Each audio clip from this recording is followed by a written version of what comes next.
With just a single word, Oda sparked an insane amount of fan hype and speculation about who the rulers of the world really are, who the strongest characters in the series are, and how this all relates back to the secret history of the world. And the people who are freaking out about this are right. Oda did just drop a massive clue about the Void Century, the Ancient Kingdom, and how the Gorosei took over the world. Even the true nature of the One Piece and the ending of the entire story may have been spoiled with this one word, so let's get into it. You guys know the drill. If you enjoy our One Piece content and you want to see more in the future, leave a quick like and comment right now. It only takes you a second, but it helps pump up that YouTube algorithm. And by the way, over 50% of you guys who watch our videos are not subscribed to the channel. Do me a big favor and subscribe right now. It's completely free and it helps me out a lot on YouTube. Finally, this video will contain One Piece manga spoilers, so please proceed with caution. You have been warned. In chapter 1073 of the manga, the full name of one of the Gorosei was finally revealed. The Gorosei are of course the 5 celestial dragons who control the world government, and whose authority is second only to the mysterious Imu-sama. The Gorosei first appeared all the way back in chapter 233 of the manga, and their name, Gorosei, has been translated as the 5 Elders and the 5 Elder Stars. However, as we learned recently, Gorosei may actually mean 5 Elder Planets. The full name of one of the Gorosei, the one with the white dreadlocks, is Saint J. Garcia Saturn, and his name reveal continues a very clear trend in the One Piece story. The trend I'm referring to is an increased focus on outer space and celestial bodies, with the most obvious example being the reveal of sun god Nika. But in reality, space and celestial bodies have been given a lot of attention by Oda from the very beginning. And I'm not just talking about all the basic sun and moon symbolism, because there's a lot of that as well. I'm referring to stuff like the fact that the world nobles call themselves celestial dragons, and most of them wear outfits that look almost exactly like spacesuits. On top of that, thanks to Enel's travels, we learned that there was an entire ancient civilization that once resided on the moon. This highly advanced civilization left the moon due to a lack of resources, and they settled on Earth over 1,100 years ago. So hundreds of years before the Void Century. Members of this moon civilization had unique characteristics, like extremely advanced technology, a distinct way of dressing, and wings on their backs. The moon people who left the moon and emigrated to Earth over 11 centuries ago are the ancestors of modern-day Skypians, Shandians, and Birkins. From Enel's adventures on the moon, we also learned that space pirates exist in the world of One Piece, which again suggests that space is an important aspect of the One Piece world. Outer space in One Piece is not just an empty expanse without oxygen or gravity, like the outer space in our own world. Space in One Piece appears to have oxygen, gravity, and inhabitants. The moon civilization were once permanent residents of the moon, and the space pirates also presumably live somewhere in space. So what about the 5 Elders? And why are people saying that they may actually represent the 5 Elder Planets? In our own world, the 5 planets that were discovered first because of their proximity to the Earth are Mars, Mercury, Venus, Jupiter, and of course, Saturn. Humans have been aware of their existence since ancient times, and they may have been discovered as far back as 4,000 years ago. The 3 outer planets were discovered much later after the invention of telescopes. These 3 include Uranus, which was discovered in the 1700s, Neptune, which was discovered in the 1800s, and finally Pluto, which was discovered in 1930. Pluto was initially classified as the 9th planet in our solar system, but in 2006 its classification was downgraded to dwarf planet. It's worth noting that this change in Pluto's classification came well after One Piece started being published. Interestingly enough, the 3 outer planets of our solar system correspond with the 3 ancient weapons in the world of One Piece. Uranus is of course one of the weapons, Pluton is the original Greek name for the Roman god Pluto, and Poseidon is of course the original Greek name for the Roman god Neptune. So, if the 3 outer planets inspired the names of the 3 ancient weapons, then what about the 5 elders?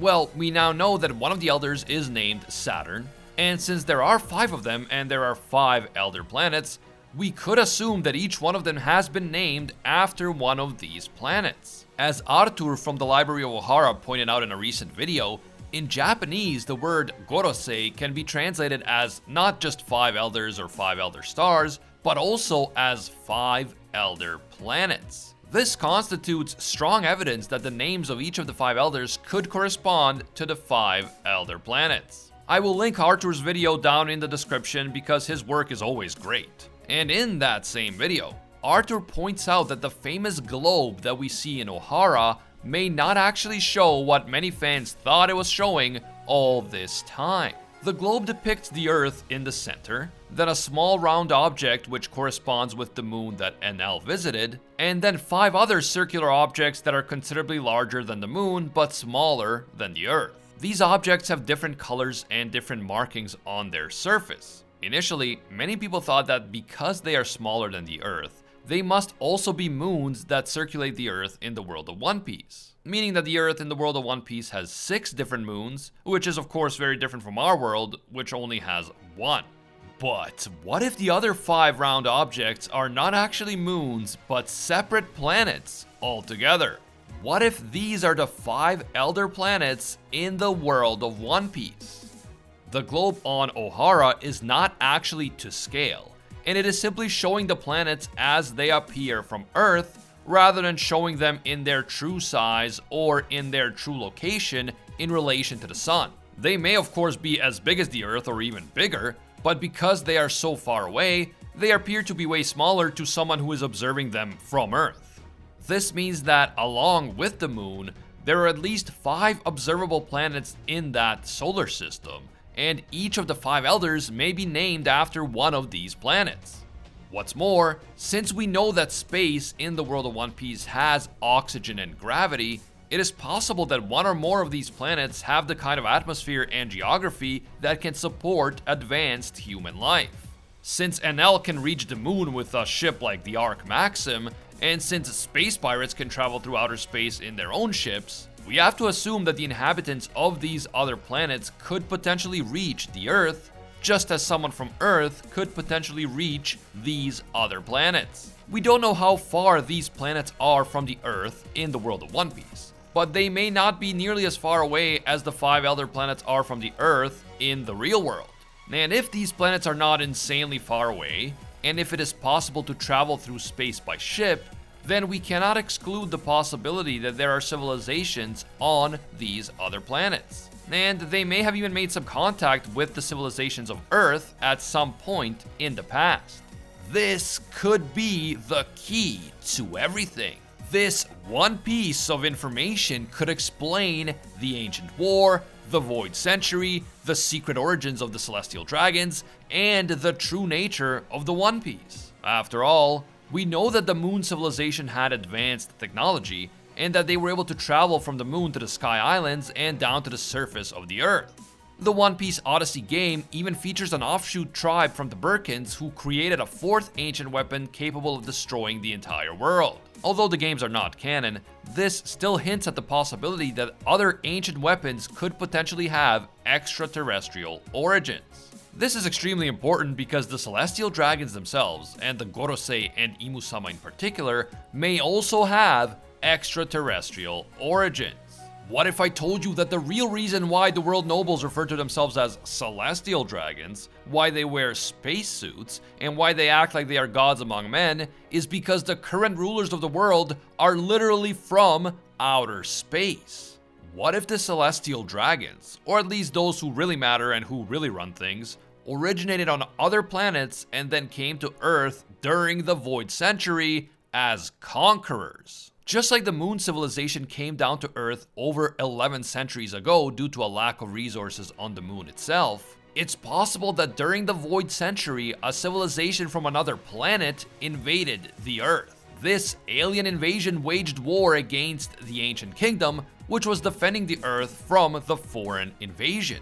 The invaders eventually won by making an alliance with a bunch of Earth kingdoms who may have been living in the shadow of the ancient kingdom. And so they saw the alien invasion as an opportunity to advance their own interests by supporting the invaders against their biggest rivals.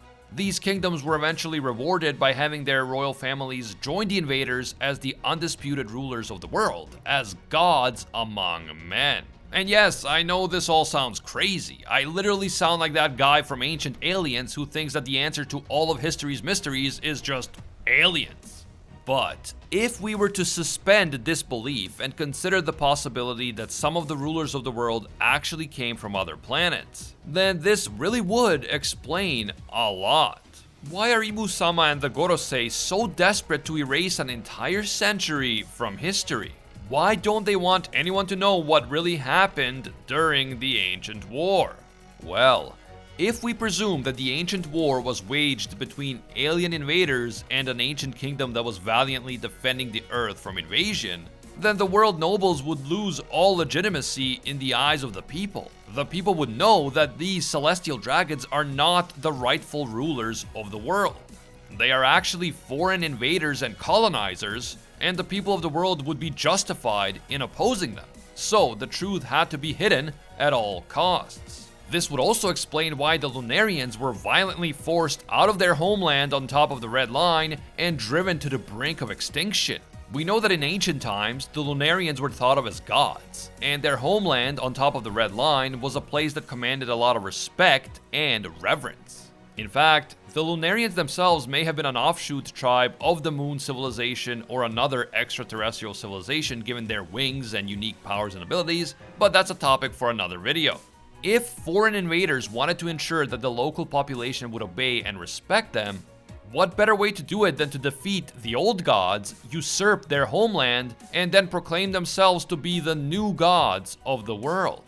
There are a lot of things that we can learn about a potential alien invasion in One Piece from the real-life invasion of the Americas by European conquistadors during the so-called Age of Discovery. Although both sides were from the same planet, this was still a case of two completely different worlds colliding, and people who had no previous contact with each other suddenly coming face to face.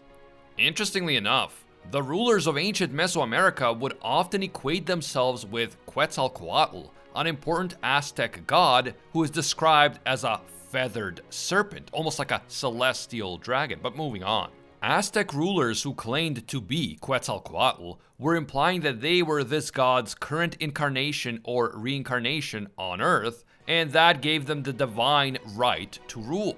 The Aztec people believed that Quetzalcoatl would one day return to Earth, and according to some historical sources, when Hernan Cortés and the conquistadors landed in America in 1519, many Aztecs believed that Cortés was actually Quetzalcoatl returning to claim his throne. According to some sources, even the Aztec Emperor Montezuma II believed this to be the case. This was partially because the strange technology and fashion of the Europeans convinced some people that they must be divine visitors rather than normal humans. But regardless of how exactly this belief took root, it obviously helped the Europeans to gain a foothold in the newly invaded territory. I mean, just think about it. No one wants to oppose a god. Gods are meant to be obeyed and respected. So if you want to successfully rule a newly conquered land, pretending to be a literal god is like the best possible strategy. Oda has referenced the Spanish conquest of the Americas on multiple occasions, and most prominently in Skypiea. For instance, the Shandians are clearly inspired by Native Americans, and Gonfal's armor seems to be directly inspired by the conquistadors. Knowing how important Skypiea turned out to be in hindsight, I wouldn't be surprised if these references to the European conquest of the Americas were deliberately foreshadowing the true origins of Imu-sama and the Gorosei. What better way to conquer a newly invaded land than overthrowing the former gods, occupying their holy land, and rebranding yourself as the true gods of the world?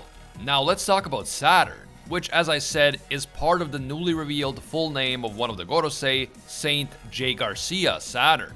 This single word could tell us a lot about where Oda's going next with the story. And believe it or not, even just a little bit of research into the meaning of Saturn provides further evidence that there might be something to the alien invasion theory. Now, of course, Saturn is the name of one of the 5 inner planets in our own world, and it could be the name of one of the 5 planets in the world of One Piece, but that is not confirmed yet.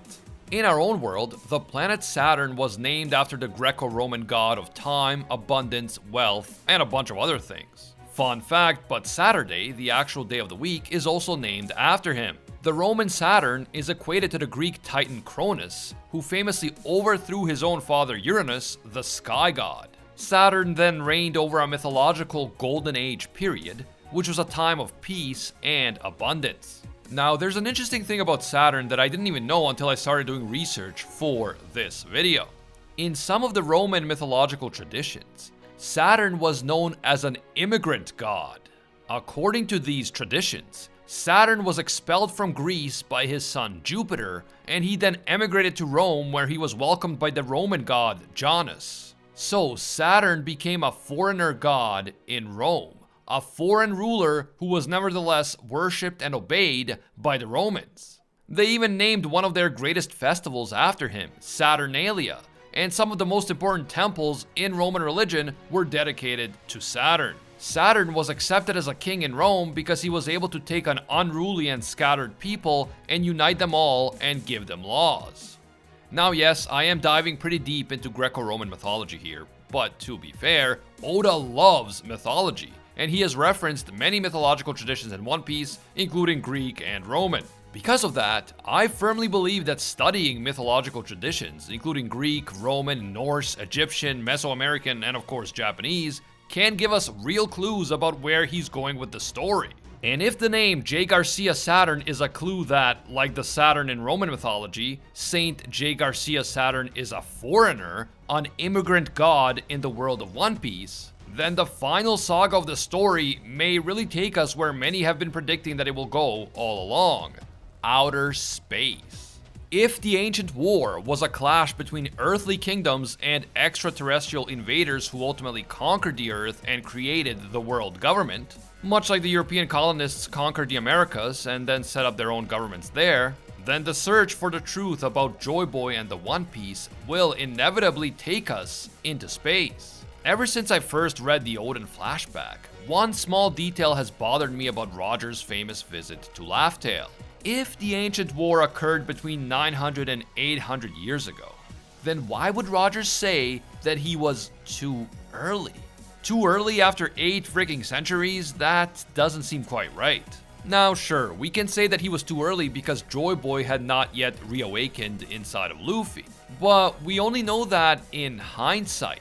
How would Roger know that Joy Boy had not yet returned?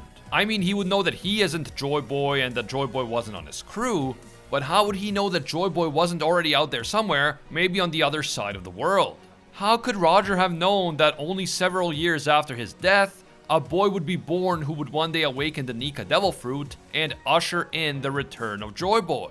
This might sound crazy, but when I read this as I was catching up to the manga for the first time through the One Piece Virgin podcast, my first thought was this: is there some kind of cosmic event that only happens once like every 800 years? And was this cosmic event somehow related to Joy Boy, Laugh Tale, and the One Piece? I quickly realized that there are in fact comets within our own solar system that are only visible to us every 700, 800, or even 900 years. So what if the One Piece is in fact in outer space, but it's not on the moon or another planet, rather it's on a comet that only appears once every 800 years? What if Joy Boy left his treasure on this comet, knowing full well that no one will be able to get to it until it made its way all the way around the solar system and approached the Earth again 800 years later? This would be the perfect hiding place because it would be completely safe for that period of time. And if anyone tried to find it before that, they would soon learn that they were too early. That said, if anyone was able to find it at precisely the right time, they would be able to gain access to it. We can assume that the information about all of this and the instructions for how to actually reach the treasure were hidden away on Laugh Tale. Roger and his crew found the instructions on Laugh Tale, and then after realizing what the treasure was, they knew that they were too early. That's because the comet would not arrive for at least another 2.5 decades. And what is the One Piece treasure? Is it something hidden on the comet or within the comet? Or could it be the comet itself? I've always believed that the One Piece would be something that actually plays an important role in the story. I think the treasure will be something tangible that can actually be used for a greater purpose. So I don't think it's just riches or just information, even though both of those things will likely be a part of the treasure. I think the One Piece is more likely to be something like a weapon. And this weapon will allow Joy Boy to defeat the invaders of the Earth and the usurpers of the Red Line, the World Nobles. So, I am leaning towards the theory that the One Piece will be a battleship, and perhaps it will be a flying battleship. A spaceship that was used to resist the extraterrestrial invasion of Earth during the Ancient War 800 years ago. This ship may have been hidden away on top of a comet after the war was lost, or it may be the comet itself. But when the time is right, this ancient weapon will be used to bring down the world government and liberate the world. After all, Dr. Vegapunk confirmed that the ancient weapon possessed technology that is far more advanced than the technology of the present day. So it is certainly possible that the ancient kingdom created a futuristic spaceship. And it is possible that the comet itself might be the source of the mysterious ancient energy that Vegapunk is looking for. We know that the third ancient weapon, Uranus, is associated with the sky because Uranus is the sky god in Greek mythology. In fact, Uranus was actually overthrown by his son Cronus, also known as Saturn. As of right now, many people believe that the flying weapon Imu-sama used to destroy Lulusia in chapter 1060 is Uranus itself. That could very well be true. But just in case Im's weapon isn't one of the three ancient weapons that are described on the poneglyphs, then Uranus would still be out there, and it could turn out to be a spaceship. At the same time, even if Uranus is Imu-sama's secret weapon, the One Piece itself could be another weapon on top of the three ancient weapons that we already know about. Whatever happens in the end, the latest crazy reveals that we've gotten in the Egghead arc really got me thinking about the Ancient War and what happened during the Void Century. At the risk of sounding like the aliens guy from the History Channel, I am definitely intrigued by the idea that the rulers of the world government might actually be from one of the 5 planets in the world of One Piece. That would explain so much in terms of the Celestial Dragons. From the very name, Celestial Dragons, to having a name with the word Saturn in it, and to their desperate need to portray themselves as gods while doing everything they can to erase the truth about the Void Century. That said, it could also be that only a few of the world nobles are aliens, and the others are just members of royal families who betrayed their own planet in order to side with the invaders. The only true foreign rulers on Earth might be the Gorosei and Imu, or maybe even just Imu-sama him or herself. Perhaps that is why we still haven't seen what Im really looks like, because he or she has a distinctly alien appearance, and Oda doesn't want us to connect all the dots just yet. At the same time, aliens could look a lot like humans anyway, as we saw with the Moon civilization. And I mean, for all we know, the Moon and all the other planets in the solar system could have been colonized by humans from Earth thousands of years ago. Since their technology was actually more advanced back then, they could have established colonies on the other planets. And so when they eventually came back to Earth, they were simply returning to where their ancestors came from. There are many possible scenarios, and this is all such fascinating stuff, and in the end, I know that Oda will not disappoint us. The ending of One Piece will be absolutely incredible, and the massive reveals about the Void Century and the One Piece treasure will definitely shock everyone. What do you guys think? Could Imu-sama and maybe even the Gorosei be extraterrestrial invaders who conquered the Earth during the Void Century and then did their best to erase that truth from history? Could the One Piece treasure be on top of a comet that only appears once every 800 years? Or could it be the comet itself? Did aliens build the pyramids and create Bitcoin? Let me know down in the comments below. If you're looking for a video to watch next, check out this video that explains all the warlords and their powers. Link is on screen and in the description. If you enjoyed this One Piece video and you want to see more, leave a quick like right now. And if you're still not subscribed to the channel, do me a big favor and make this the video that you subscribe and hit that notification bell to turn on all notifications. As always, thank you guys so much for watching, and until next time, see ya, Space Cowboys.